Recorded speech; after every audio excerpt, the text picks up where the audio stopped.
I'm Tom at Ledgemere, and this morning we're going to go over this HM300 Sitrex tedder rake. And it's a Haymaker 300, and so what I've done is I've gotten rid of 2 tedders, 2 rakes, and bought one combination tedder rake. And this is a 3-point hitch or integral mounted implement, and it's PTO powered. There's very few maintenance points on this. There's actually only about 4. So I don't work for a distributor, I don't work for Sitrex, I don't work for Mahindra. I'm just a small New England farmer, and I'm just going to give you an overview of this piece of equipment that I bought last year, and I've been very happy with it. I couldn't find anything as far as reviews online, so hopefully this will be helpful to those of you who are interested in small hay. I've got a grease fitting on each one of the gearboxes, so 2 of those, 2 on the drive. The axles are sealed ball bearing, so there's no maintenance that needs to be done in here other than get the leaves out of it. The way this works is when this basket turns, the centrifugal force behind it puts these teeth down, and it'll swing the hay into the back.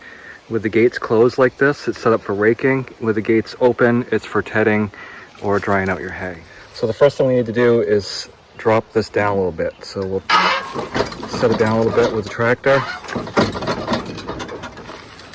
And the second thing we need to do is, the way this works, it's an offset tedder. So we need to have the whole thing swung over here to the left side of the tractor. If you see how the wheels are set up, it all needs to tip over here.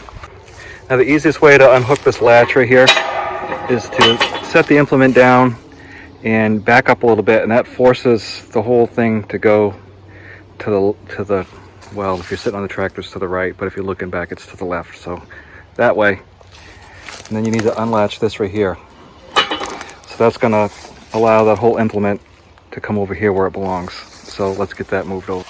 Now once you've got that unlatched, the way the tires are set up on it will force the whole device to come in line with the tractor. So now you're going to be operating it offset here to the left. You don't make right-hand turns with this. It's always a left-hand turn operation. So the next thing we're going to do is unhook these gates, because we're going to ted.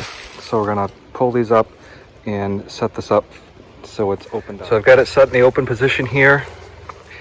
You can remove these gates for tedding.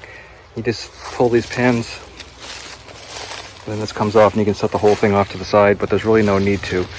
And to operate this, you want it tilted towards the front a little bit, so it's going to grab the hay and come back. And the way that you adjust that is with your top link.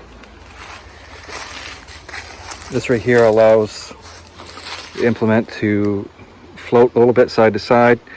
And you've got a trip spring here. You've got a landing jack or parking stand. And the easiest way to hook this up is with telescoping draft links.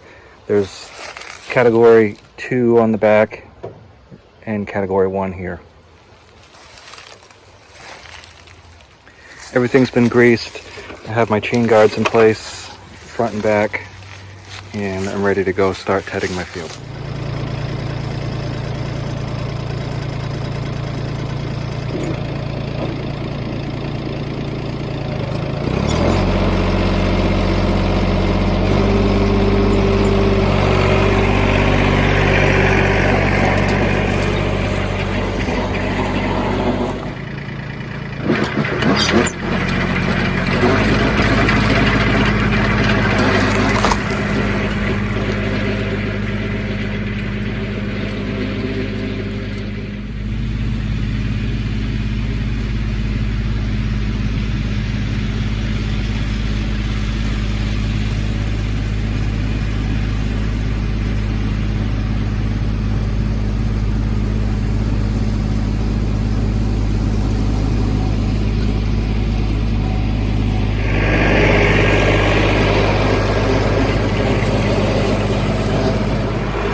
One thing you have to do is get off every once in a while, make sure everything's operating correctly. I just wanted to check these tine positions because you don't want them actually digging in the ground. You want them right in, you know, this far up, 1.5 to 2 inches.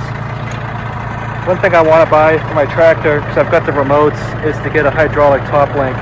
That'll help with the adjustment, and I can set the collar. And you've got a lock here that you can put in. That'll help a little bit. We're due for a bunch of thunderstorms later on in the week, so that'll get this field started again. So that'll be good. And one thing too, when you're tedding hay, you don't need to be on 540. Really only we want to be up around 2 grand.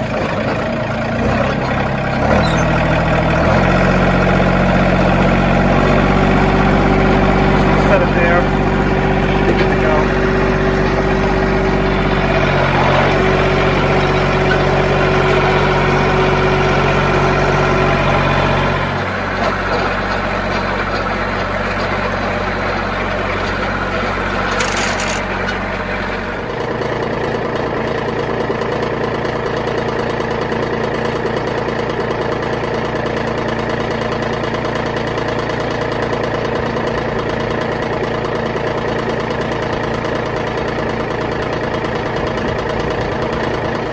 Set this up for raking, you don't even have to get on the tractor. So you've got tension on that, so it's not coming off right now. That's easy to set, so just drop the hitch down.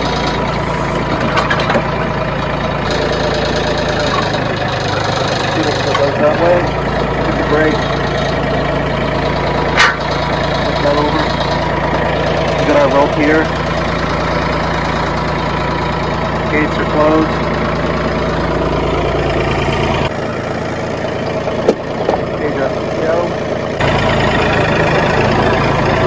Same thing, we're going to set the log cams at about 2,000.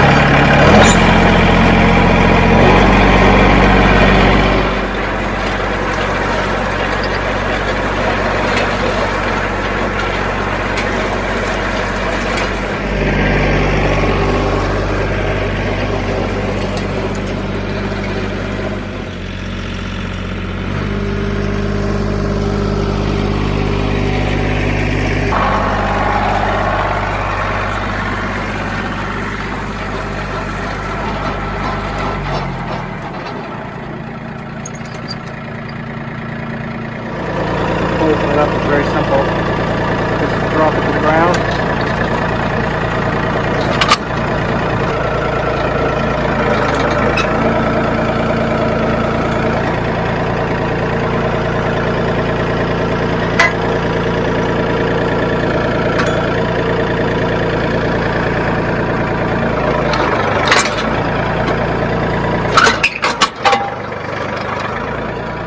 So parting thoughts about the HM is it really works great for tedding. If your rows got rained on and you need to fluff them up again and keep them in the rows, works great. As far as raking, it's okay. What I do miss about my side delivery rake is I could combine rows, and when you try to combine rows with this, you can fiddle with the gates a little bit, but the best you can do is move it over maybe 3-4 foot maximum. Whereas the side delivery rake, I could go the whole width of it, and I had an International 14, so it was 8 foot. So with my Farmwell Cub, I could double windrow in bad conditions. This right here, it's a little bit more work, and it misses a little bit more than I wish it would. So it's one of those things where it teads really well. It doesn't rake that great, but it's okay. It's passable. Would I recommend it? If you could only buy one piece of equipment, sure, but don't skimp on a tedder. Don't buy a junky tedder. Get a good tedder and a good rake. And so I really wish I'd kept my side delivery rake, but I don't have it anymore, so this is going to have to do the job. But that's all I got, and I appreciate you watching. We'll talk to you again soon. Thank you.